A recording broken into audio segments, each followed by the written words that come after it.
Welcome to special focus. Tamil politics ను పెరియార్ వివాదం కుదిపేస్తోంది. Periyar versus Rajinikanth మధ్య వివాదంతో రాజకీయ పార్టీలు రెండుగా చీలిపోయాయి. ఓవైపు రజనీకాంత్ సారీ చెప్పాలని డిమాండ్ చేస్తుండగా ఆ ప్రసక్తే లేదంటూ తలైవా స్పష్టం చేశారు. దీంతో ఈ వివాదం మరింత ముదురుతోంది. రజనీ చేసిన వ్యాఖ్యలపై నిజానిజాలేంటో వాకప్ చేస్తున్నారు. ఆనాటి ఘటనను తెరపైకి తెస్తున్నారు. మరి ఈ వివాదానికి ఫుల్ స్టాప్ పడేదన్నాడు? పెరియార్ పేచీపై ఇవాల్టి స్పెషల్ ఫోకస్.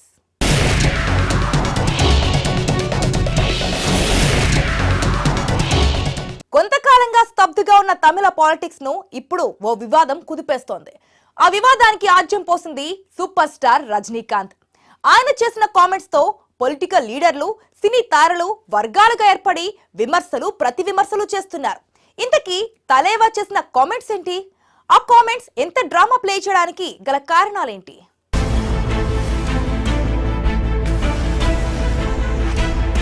తమిళనాడులో రజనీ వర్సెస్ పెరియార్. సారీ చెప్పాలంటూ పెరియార్ అభిమానుల డిమాండ్. రజనీ చెప్పింది నిజమేనా? పాలిటిక్స్ లోకి కొత్తగా ఎంట్రీ అయిన సూపర్ స్టార్ రజనీకాంత్ వచ్చే ఏడాది తమిళనాడులో జరగనున్న అసెంబ్లీ ఎన్నికల బరిలో తన పార్టీ కూడా ఉంటుందని ఇదివరకే ప్రకటించారు. ఇటీవల తుగ్లక్ అనే తమిళ మ్యాగజైన్ 50వ వార్షికోత్సవంలో పాల్గొన్న రజనీకాంత్ చేసిన వివాదాస్పద వ్యాఖ్యలు దుమారం రేపుతున్నాయి. ఈ కార్యక్రమానికి ఉపరాష్ట్రపతి వెంకయ్యనాయుడు కూడా హాజరయ్యారు.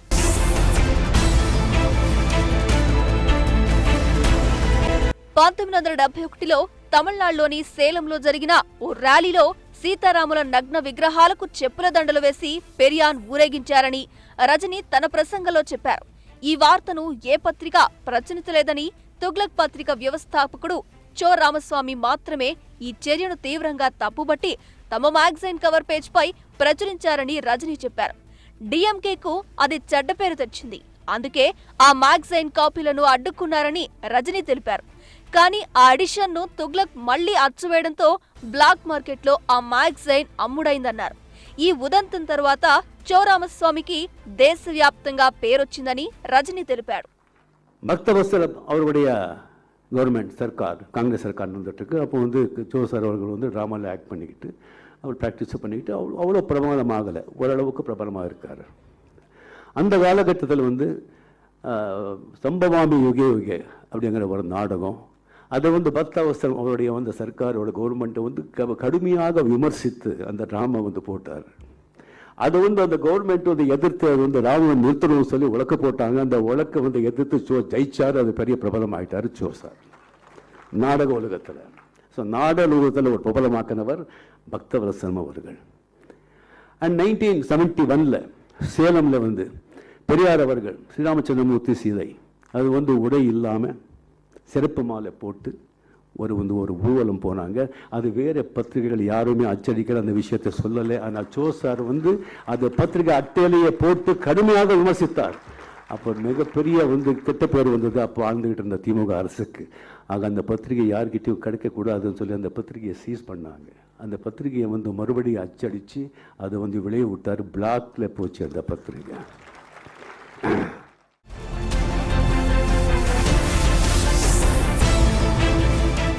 నాస్తికుడైన పెరియార్ 1971కి ముందు దశాబ్దాల క్రిందటే హిందూ దేవుళ్ల విగ్రహాలను కాల్చేశారు. చెప్పుల దండలు కూడా వేశారు.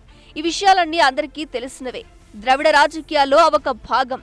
అయితే వచ్చే ఏడాది తమిళనాడు అసెంబ్లీకి ఎన్నికలు జరగనుండడం, ఆ పార్టీ కూడా పోటీ చేస్తుందని రజనీ చెప్పడంతో ఈ ర్యాలీ వార్త మళ్లీ రాజుకుంది. ఈ ప్రసంగం సోషల్ మీడియాలో వైరల్ అయింది. దీంతో ద్రవిడ సంఘాలు రజనీపై కన్నెర్ర చేసి క్షమాపణ చెప్పాలని డిమాండ్ చేస్తున్నాయి. ద్రవిడార్ కళగం, ఇతర పెరియార్ భావజాల సంస్థలు రజనీకాంత్ వ్యాఖ్యలను తప్పుబడుతూ ఆందోళన ప్రదర్శనలు చేపట్టాయి. తంతాయి పెరియార్ ద్రవిడార్ కళగం అనే సంస్థ రజనీ మత విద్వేషాలను రెచ్చగొడుతున్నారంటూ పోలీస్ స్టేషన్లో ఫిర్యాదు చేసింది. రాష్ట్రంలోని చాలా మంది నాయకులు కూడా రజనీకాంత్ క్షమాపణలు చెప్పాలని డిమాండ్ చేశారు.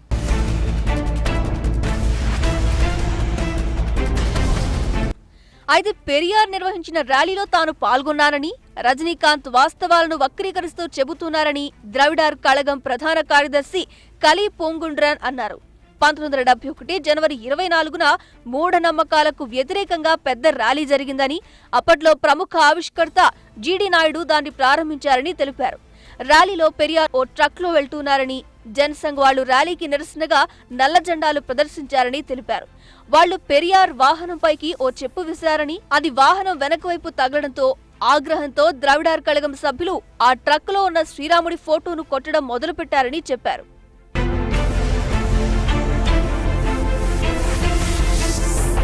చోరామస్వామి చేసింది దుష్ప్రచారమని, దాన్ని చాలా మంది నమ్మారని ద్రావిడ ఇయక్క తమిళ్ పెరవై వ్యవస్థాపకుడు వీరపాండియన్ అన్నారు.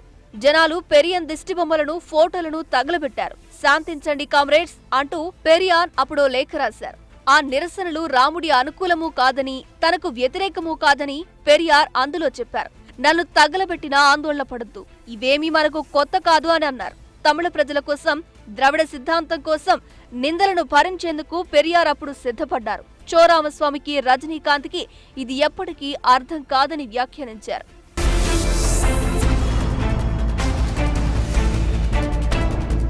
ఊహాజనిత ఘటన గురించి చెబుతూ రజనీకాంత్ జనాలను పక్కదోవ పట్టించే ప్రయత్నం చేస్తూ ఉన్నారని, ఎప్పుడో 50 ఏళ్ల క్రితం నాటి విషయం గురించి ఇప్పుడెందుకు మాట్లాడటం, అసలు ఎలాంటి ఘటన జరగలేదని ఇండియన్ ఎక్స్ప్రెస్ ఓ కథనం ప్రచురించింది.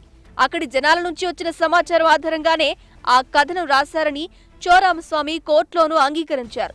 అంతకుమించి ఆయనకేమీ తెలియదని రాష్ట్ర మంత్రి, బీజేపీ మిత్రపక్షం అన్నాడీఎంకే నాయకుడు జయకుమార్ వ్యాఖ్యానించారు. ఇలా ఎవరికి తోచినట్టుగా వాళ్లు విశ్లేషించడంతో వివాదం మరింత ముదురుతోంది.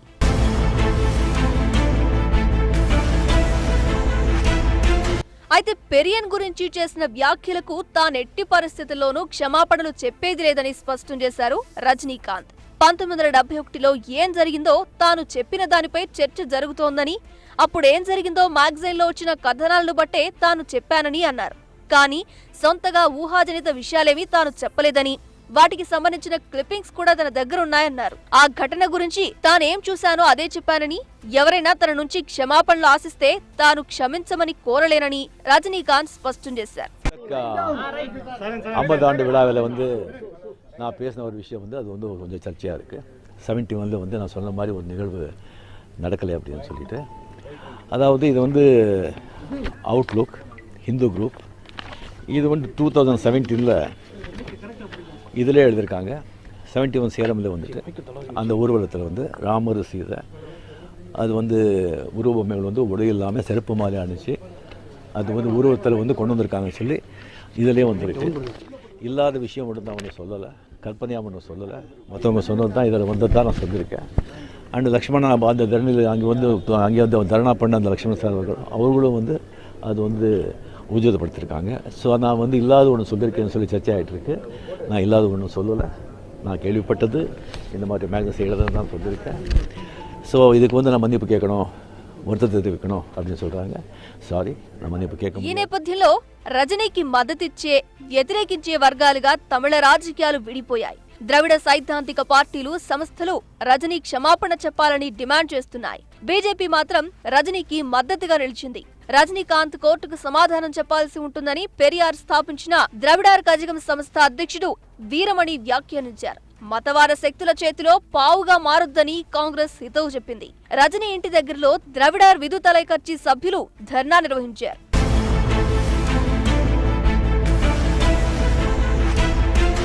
తన 95 ఏళ్ల జీవితంలో పెరియార్ ఎక్కువ సమయాన్ని తమిళుల సంక్షేమం కోసం వెచ్చించారని, అలాంటి పెరియార్ గురించి ఏదైనా మాట్లాడే ముందు రజనీకాంత్ 1కి 2 సార్లు ఆలోచించుకోవాలని డిఎంకే అధినేత స్టాలిన్ వ్యాఖ్యానించారు. పెరియార్ భావజాలాన్ని అర్థం చేసుకున్న తరువాతే ఎవరైనా ఆయన గురించి మాట్లాడాలని, పెరియార్ సిద్ధాంతాలను ఎవరూ తప్పుబట్టలేరని అధికార అన్నాడీఎంకే నేత పన్నీర్ సెల్వం వ్యాఖ్యానించారు.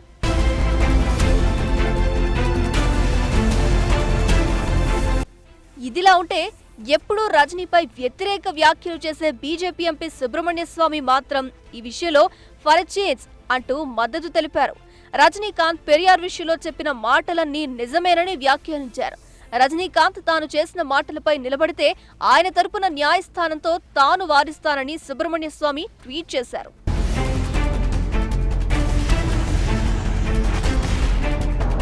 ఇక రజనీకాంత్ చేసిన వ్యాఖ్యలపై నిలబడ్డాన్ని ప్రముఖ సినీ నటి, కాంగ్రెస్ పార్టీ నేత ఖుష్బూ సుందర్ ప్రశంసించారు. రజనీకాంత్ నిజాయితీని అందరూ సమర్థించాల్సిందేనన్నారు. భయం పాటించలేదని అన్నారు. మనసు చెప్పిన మాటలను చెప్పాల్సిందేనన్నారు. ప్రతి ఒక్కరూ మాట్లాడాలని అన్నారు. రజనీకి మద్దతుగా వ్యాఖ్యలు చేసేందుకు ఆమెను కొందరు విమర్శించగా వాటిని సమర్థంగా తిప్పికొట్టారు.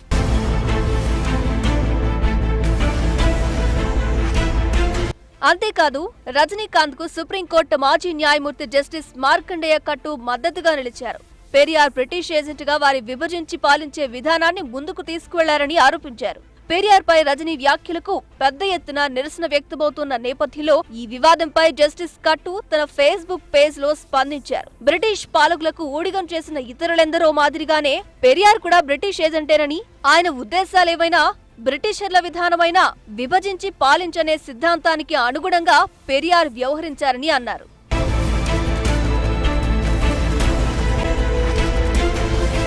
సో పత్రికలో వచ్చిన కథనం అంటూ కొందరు పేపర్ కటింగ్స్ బయటకు తీస్తున్నారు. అయితే అందులోని చిత్రాలు చాలా అస్పష్టంగా ఉన్నాయి. మోహిని అవతారం బొమ్మలు కొంచెం గుర్తుపట్టేలా ఉన్నాయి. రాముణ్ణి చూపే చిత్రాలు గుర్తించలేని విధంగా ఉన్నాయి. నాటి ఊరేగింపులో రాముణ్ణి కొట్టారని ఎస్ రాబర్ట్సన్ అనే రచయిత కూడా చెప్పినట్టు Dalit theology and Dalit liberation అనే పుస్తకంలో ఉంది. మొత్తానికి ఎవరి వెర్షన్ ఎలా ఉన్నా ఆ రోజు ర్యాలీ జరగడం, అందులో రాముడికి అవమానం జరగడం వాస్తవమేనని నిర్ధారణకు రావచ్చు. ఇక రామస్వామి పెరియార్ పై రజనీకాంత్ చేసిన వ్యాఖ్యలు సంచలనం సృష్టిస్తున్నాయి. ఎప్పుడో 1971లో జరిగిన ఒక సంఘటనను రజనీ ఇప్పుడు ప్రస్తావించాల్సిన అవసరం ఏంటి? ఆయన చాలా స్ట్రాటజీతోనే తుగ్లక్ గోల్డెన్ జూబ్లీ వేడుకల్లో ఈ అంశాన్ని ప్రస్తావించారా? ఇరు వర్గాలను రెచ్చగొట్టడం ద్వారా తన రాజకీయ అరంగేట్రాన్ని క్లారిటీతో చేయాలనుకుంటున్నారా? ఇంతకీ రామస్వామి పెరియార్ ఎవరు? ఆయన ఏం చేశారు?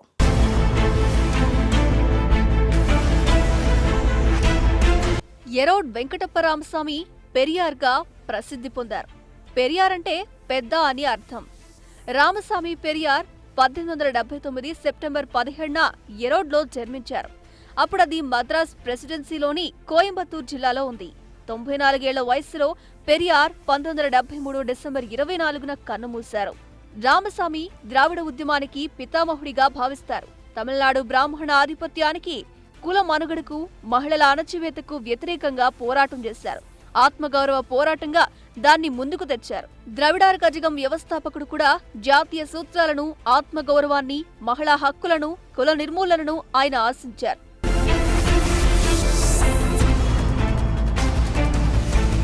సంఘ సంస్కర్తగా పేరుపడ్డ పెరియార్కు దేవుడంటే తీవ్ర వ్యతిరేకత. డీకే కార్యకర్తలతో దేవుడి విగ్రహాలను, ముఖ్యంగా వినాయకుడి విగ్రహాలను ధ్వంసం చేయించారు. పెరియార్ చనిపోయాక ద్రవిడ ఉద్యమం బాగా బలహీనపడింది. అప్పటికే అన్నాదురై మరణించడంతో కరుణానిధి టీఎంకేని పూర్తిగా తన అదుపులోకి తెచ్చుకొని తానే ప్రెసిడెంట్ అని ప్రకటించుకున్నారు.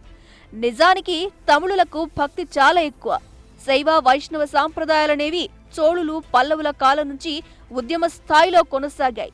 ఆ భక్తి ఉద్యమాల్లో బ్రాహ్మణులు బాగా బలపడ్డారు. బ్రాహ్మణ ఆధిపత్యాన్ని తట్టుకోలేక పెరియార్ లాంటి సంస్కర్త పుట్టుకొచ్చారు. ద్రవిడులపై ఆర్యుల దాడిగా భక్తి సాంప్రదాయాన్ని, పూజాధికాల్ని వ్యతిరేకించారు. చెన్నై సెంట్రల్ స్టేషన్ కు దగ్గరలోని ఆయన విగ్రహం కింద దేవుడే లేడు అని రాసి ఉంటుంది. పైగా దేవుణ్ణి నమ్మేవాళ్లంతా ఫూల్స్, స్కౌండ్రల్స్ అని కూడా చెక్కి ఉంటుంది. పెరియార్ వాదం ఎంజీఆర్ బతికున్నంత కాలం కొనసాగింది. జయలలిత హయాం మొదలయ్యాక నాస్తికవాదం వెనుకబడిపోయి ఆస్తికవాదం ముందుకొచ్చింది. కరుణానిధి కొంతవరకు తన పార్టీని పెరియార్ పద్ధతిలో నడపగలిగారు.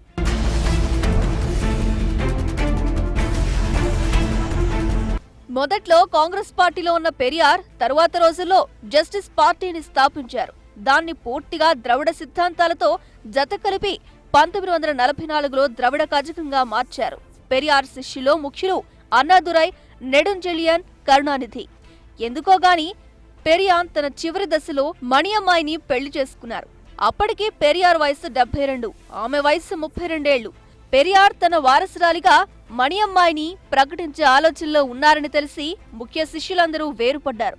అన్నాదురై ప్రధాన కార్యదర్శిగా ద్రవిడ మున్నేట్ర కగజం డిఎంకే ఏర్పడింది. ఇప్పటికీ అన్నాడీఎంకేకి ప్రెసిడెంట్ లేదా చైర్పర్సన్ పోస్ట్ ఉండదు.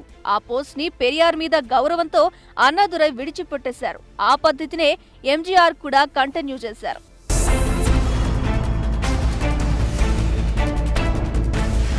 రామస్వామి బోధించిన బ్రాహ్మణాధిక్యత, యాంటీ హిందూ సూత్రాలను ప్రాతిపదికగా చేసుకునే అన్ని ద్రావిడ పార్టీలు ఆవిర్భవించాయి. అవి అన్నాడీఎంకే, టీఎంకే, డీకే, పీఎంకే, ఎండీఎంకే. కుల నిర్మూలన కోసం పెరియార్ పలు ఆందోళనలు చేపట్టారు. తమిళ భాషను గౌరవించాలని, హిందూ భాషను రుద్దే ప్రయత్నాలు వ్యతిరేకించాలని బోధించారు. అందరూ సమానంగానే జన్మించారని, కుల జాతి ప్రాతిపదికపై వివక్షలు ఉండరాదని చెప్పారు. మహిళల స్వేచ్ఛపై ఆలోచనలు ఎంత తీవ్రంగా ఉండేవంటే నేటికి కూడా అవి అత్యంత విప్లవాత్మకమైనవి. ఆయన బాల్య వివాహాలను నిరసించారు. వితంతువుల పునర్వివాహాలను ప్రోత్సహించారు. భాగస్వాములను ఎంచుకోవడానికి, విడిచిపెట్టడానికి మహిళలకు స్వేచ్ఛ ఉండాలన్నారు. పిల్లలను కనడమే మహిళల బాధ్యత కాకూడదన్నారు. దానికి అతీతంగా పురోగమించాలన్నారు. ఆయన ప్రసంగాలన్నీ నిరక్షరాస్యులను లక్ష్యంగా ఎంచుకున్నాయి. విద్యావంతులు కూడా ఆయన సిద్ధాంతాన్ని సొంతం చేసుకున్నారు.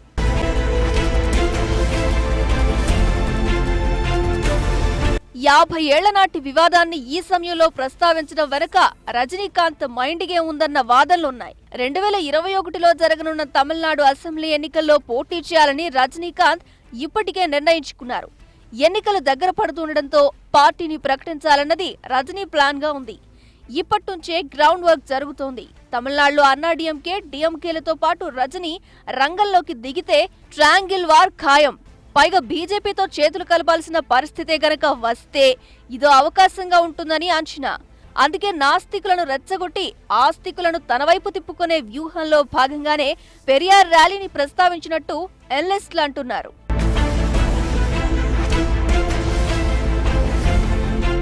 తమిళనాడు రాష్ట్రంలో పొలిటికల్ గ్యాప్ లేకపోయినా చరిష్మా గల లీడర్లు లేరు. పాపులారిటీ పరంగా చూస్తే రజనీకాంత్ టాప్ లో ఉన్నారు. ఆయన పక్కా ఆస్తికుడైన సూపర్ స్టార్.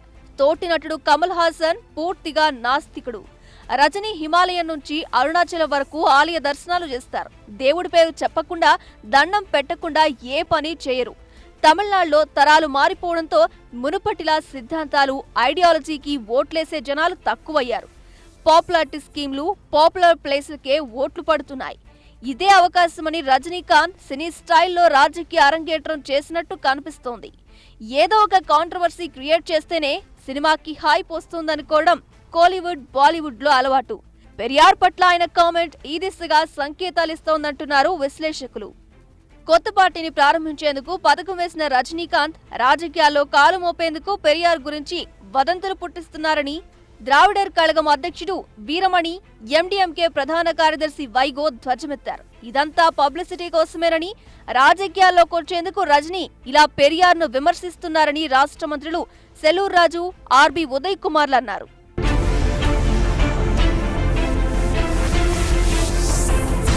రాష్ట్రంలో రాజకీయ పార్టీలు దాదాపు ద్రావిడ సిద్ధాంతాల పునాదులపై ఉండడంతో వాటిని తాకి చూడాలని, తన కొత్త రాజకీయాలకు ప్రజా మద్దతు ఏ మేరకు ఉందో తెలుసుకోవడానికి రజనీకాంత్ ప్రయత్నించారని కొందరు విశ్లేషకులు భావిస్తున్నారు. అందుకే ద్రావిడ సిద్ధాంతాలకు ఐకాన్ గా ఉన్న పెరియార్ వ్యవహారాన్ని చేతిలోకి తీసుకున్నారని అంటున్నారు. మరో ఏడాదిన్నరలో ఎన్నికలు ఉండడంతో రాజకీయ వేదికపై తన గురించి నిరంతర ప్రచారం కొనసాగాలని ప్రణాళిక రచించారని, దానికోసం ఇలా తొలి అడుగు వేశారని అభిప్రాయపడుతున్నారు.